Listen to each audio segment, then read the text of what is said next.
Hello friend, today we are going to discuss about the Hershey Chase experiment, ठीक, जो कि strongly evidence देता है कि डीएनए ही एज द जेनेटिक मटेरियल है। इस एक्सपेरिमेंट को समझने से पहले हम लोग समझ लेते हैं कि इन्होंने क्या क्या यूज़ किया था। सबसे पहले इन्होंने T2 बैक्टीरियोफाज का यूज़ किया था। क्यों यूज़ किया था T2 बैक्टीरियोफाज का? तो फाज को इसलिए यूज़ किया था, बहुत ही सिंपल ऑर्गेनिज्म है और इसमें केवल दो ही चीज़ें होती हैं।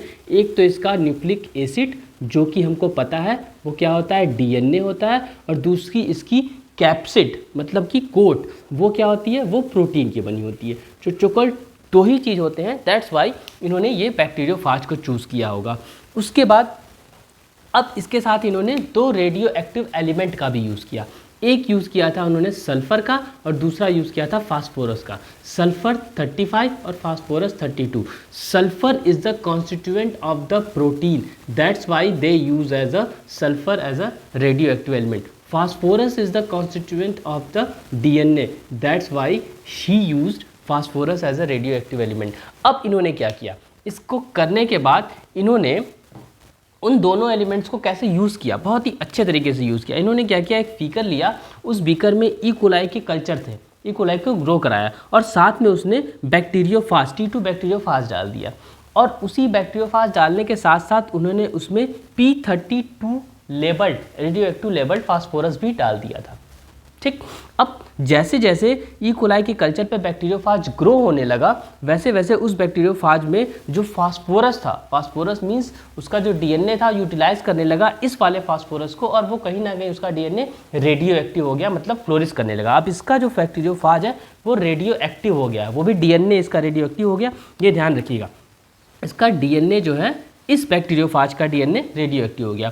दूसरी तरफ उन्होंने ई कोलाई के कल्चर में जो फाज ग्रो कराया, उस फाज में सल्फर डाल दिया। अब जब सल्फर डाला तो फाज का जो प्रोटीन की कैप्सिड थी, मतलब जो प्रोटीन था, वो क्या हो गया, वो रेडियो लेबल्ड हो गया। दो चीज़ यहाँ ध्यान रखना है हमारे दिमाग में कि डीएनए जो है यहाँ पे रेडियो एक्टिव हो गया due to the presence of the phosphorus, और प्रोटीन यहाँ इनका रेडियो एक्टिव हो गया, फ्लोरिश करने लगा due to the presence of the sulphur, जो कि रेडियो एक्टिव एलिमेंट है, ठीक। यहाँ तक क्लियर है?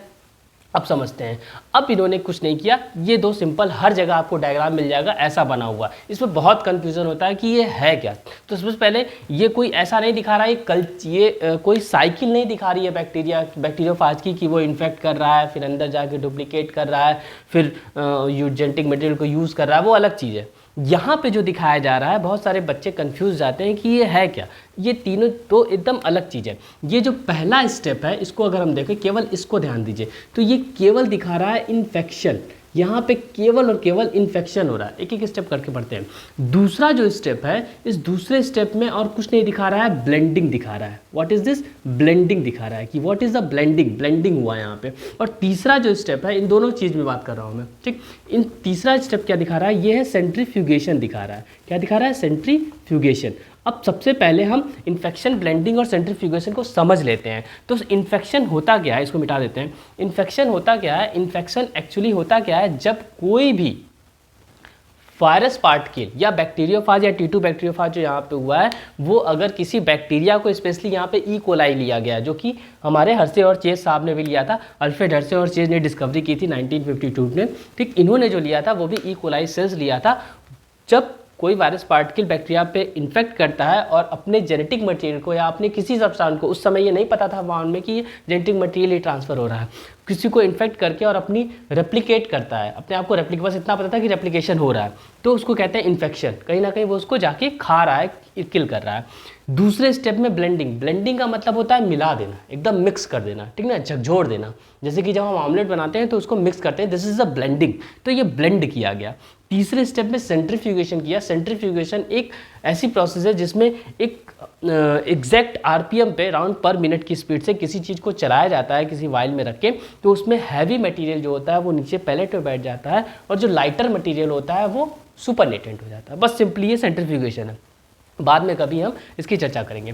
तो इन्होंने ये किया। अब हर्षे-चेज साहब ने ऐसा क्यों किया? इन्होंने, जैसा कि मैंने बताया था, दो फ्लास्क थे, एक में रेडियो एक्टिव लेबल्ड फास्फोरस था, एक में रेडियो एक्टिव सल्फर था। तो वही सल्फर लेबल्ड प्रोटीन कैप्सूल, यहाँ पे जो है सल्फर लेबल्ड प्रोटीन कैप्सूल, मतलब यहाँ सल्फर जो है, प्रोटीन वाला जो कोट है, सल्फर जो है वो फ्लोरिश कर रहा है। यहाँ पे फास्फोरस लेबल डीएनए, यहाँ पे डीएनए फ्लोरिश कर रहा है। अब दोनों को अलग अलग सेपरेट ई कोलाई के कल्चर में डाल दिया, केवल 5 पार्टिकल को डाला गया, 5 पार्टिकल का इनॉकुलेशन कर दिया गया। जब इनॉकुलेशन किया गया तो अलग अलग देखा गया, इसमें क्या है, ऊपर देखा गया कि ये कैप्सिड चूंकि फ्लोरिश कर रहा है तो ऊपर की तरफ है, इसका जेनेटिक मटेरियल नीचे है, ये पहला स्टेप है, और ये दूसरा स्टेप है जेनेटिक मटेरियल आ गया। फिर जेनेटिक मटेरियल आ गया, यहाँ पे क्या है, यहाँ जेनेटिक मटेरियल आ गया, ऊपर कैप्सिड छूट गया, चूंकि जेनेटिक मटेरियल ये फ्लोरिस है, ग्रीन वाला इज द फ्लोरिसेंस पार्टिकल, ठीक। तो ये जेनेटिक मटेरियल नीचे आ गया। अब यहाँ पे ब्लेंड हुआ, ढेर सारे आए होंगे, बहुत सारे होंगे, ठीक, लाखों में होंगे। फिर ब्लेंडिंग हुआ, फिर दोनों को मिक्स किया गया खूब ढेर सारा। ब्लेंड के दौरान देखा गया कि ये कैप्सिड अलग हो गए होंगे, जेनेटिक मटेरियल अलग हो गया होगा। फिर सेंट्रीफ्यूगेशन किया गया। सेंट्रीफ्यूगेशन में ये पाया गया कि जो भी पैलेट था, वो पैलेट कौन बैठेगा, ऑब्वियस होता है हैवी मटेरियल, तो जो बैक्टीरिया था, ई कोलाई सेल था, वो बैठ गया नीचे, और जो कैप्सिड थी वो सुपरनेटेंट हो गई। अब उन दोनों को अलग से स्ट्रिक किया गया। पैलेट को जब स्ट्रिक किया गया प्लेट पे, तो देखा गया उस पर जो है, इस वाले कल्चर में जिसमें फास्फोरस लेबल था, उसमें देखा गया कि कुछ फ्लोरिसेंस सब्सटेंस हैं जो कि स्टडी की गई, तो पाया गया उसका जो फास्फोरस था वो लेबल था, रेडियो एक्टिव था, ठीक। जब इसके सुपरनेटेंट को देखा गया तो उसके सुपरनेटेंट में रेडियो एक्टिव था, इसके बेस में कुछ नहीं था। आई थिंक आप समझ रहे होंगे, जब इसके बेस में पैलेट में कुछ नहीं था तो इससे क्लियर हो गया भाई प्रोटीन तो नहीं है जेनेटिक मटेरियल, क्योंकि अगर प्रोटीन होता तो उस सेल के साथ, ई कोलाई सेल के साथ वो भी आता, तो आया नहीं। जबकि दूसरे केस में देखा गया कि वहाँ पे जो हमारा सेल था, बैक्टीरियल सेल था, उसके जेनेटिक मटेरियल में कहीं ना कहीं फ्लोरिसेंस सब्सटेंस था जो कि फास्फोरस था, वो देखा गया। इसलिए प्रूफ हो गया कि डीएनए ही जेनेटिक मटेरियल है। बहुत ही शानदार तरीके से उन्होंने इस एक्सपेरिमेंट को डिज़ाइन किया और प्रूफ किया कि डीएनए ही जेनेटिक मटेरियल है। बहरहाल इन सब को करने के बाद भी डीएनए की एग्जैक्ट पुष्टि नहीं हो पाई थी, ठीक। उसके बाद फिर और साइंटिस्ट आए जिन्होंने बहुत सारे अनसुलझे पहलुओं को खोला, जैसे कि हमारे वाटसन क्रिक साहब ने पूरे डीएनए के स्ट्रक्चर को दिया। हर्षे चेज के बाद फिर आपके चारगाफ साहब आए थे, ऐसे बहुत सारे साइंटिस्ट हैं जिन्होंने स्टडी की। तो होपफुली आपको ये हर्षे चेज एक्सपेरिमेंट समझ में आएगा। Thank you so much for watching this. Thank you.